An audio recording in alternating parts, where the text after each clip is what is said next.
questions may be very specific to the town government, some may be very specific to the state government. I just ask the candidates to answer them the best we can within the context of the question. So we're gonna get started, and these have not been vetted by me or any of the candidates, and I want you to, in your words, and we're gonna begin with Aaron. Thank you. I'm gonna go down the line and finish with Sean. The question is, and I will repeat this if you need me to, in what ways do you think the business community is important to the town of Percival, and how do you feel it contributes to the overall quality of life and success of our community? Well, the business community is vital to the town of Percival for tax revenue, for amenities, for brings in tourists and people. We need the business community to be successful and to flourish. It brings in 2 to 3 times more revenue than residential when it comes to taxes, and we need them for our budget to keep us going. The business community is vital, and it really breaks my heart that there's over 17 open storefronts in Percival right now, just boarded up and empty. We need to have a more robust economic development plan to lure in more businesses, small businesses, not big businesses. We need small businesses, local owners, which would be great, to fill these spaces. We have industrial space as well, bring in some light industrial to bring in more tax money as well. Okay, very good, thank you, Aaron. Paul? Yeah, no, thank you.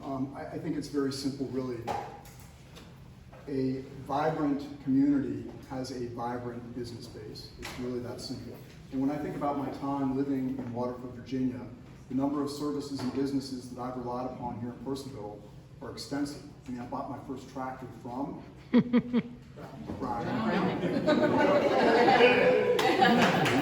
I still get it serviced there. See, so there's that. Total Pools, they're a vendor that I utilize.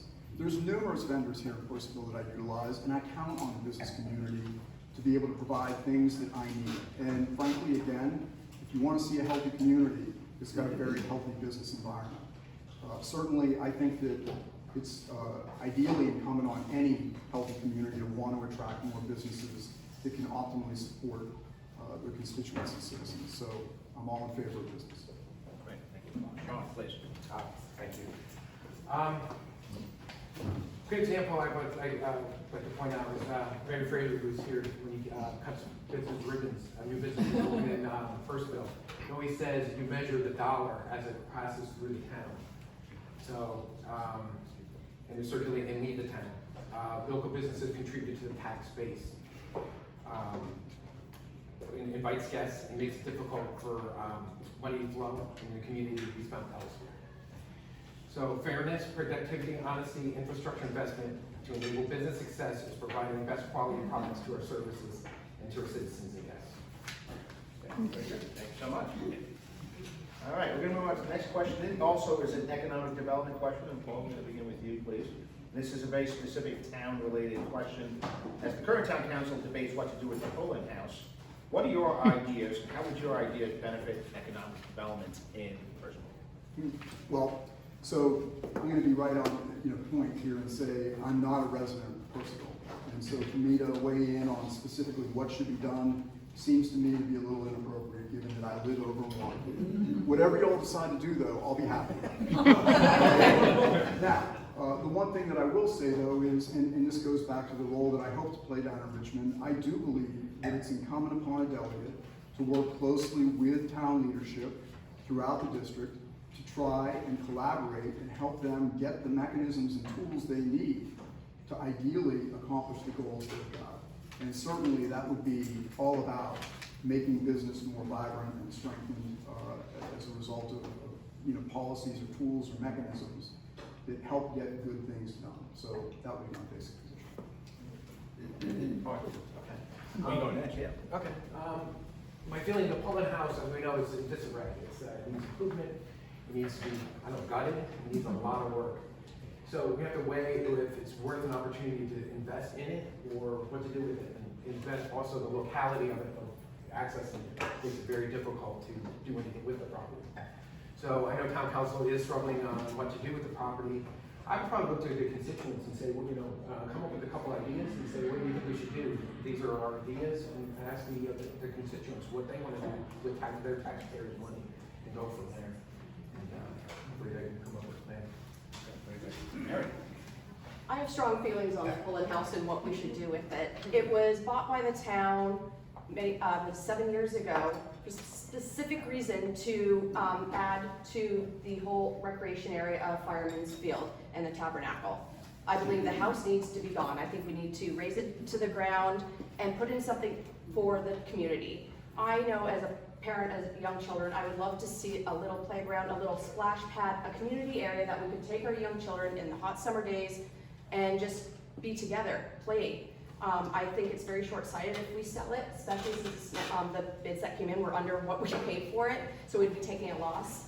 But I truly believe it's a good asset that the town needs to keep and turn into a community gathering area. Okay, very good.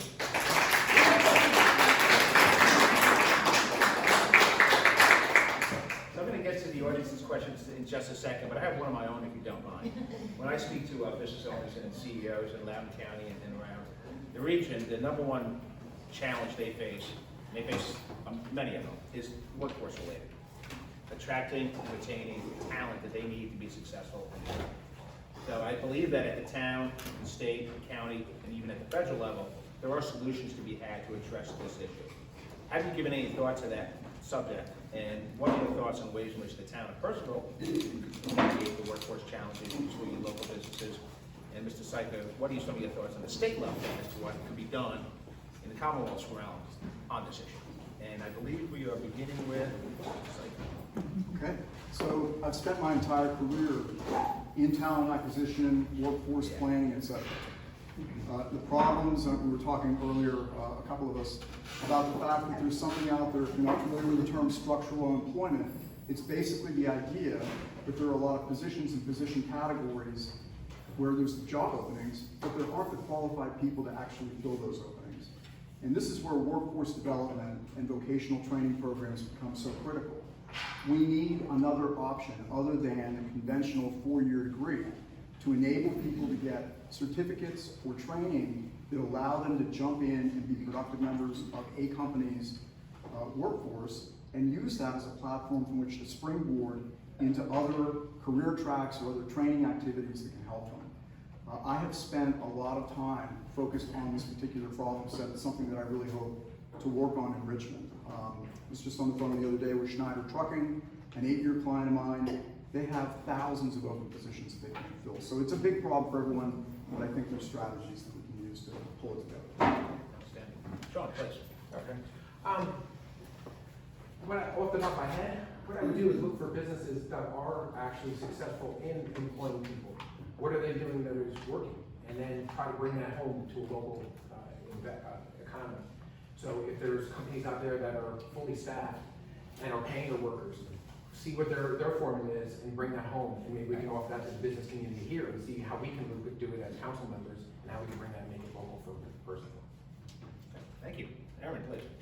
Workforce development is something that I've thought a lot about, especially on the state and federal level, on looking at the future of workforce and the different fields. For example, I have cousins who really weren't college bound. So my dad suggested, why don't you become an electrician? Why don't you become a plumber? Why don't you become a welder? Because those are very profitable fields that we're not getting a lot of people going into. I think we have a big problem coming out of COVID of people returning to work, and there's a lot of openings right now. And we need to look to the training, different training facilities, the internships. We need to motivate people to get back to work and just them realize that you can do other things than you thought you could do. And there's a world of different jobs that people go into. And so it's just providing those opportunities and opening them up for people.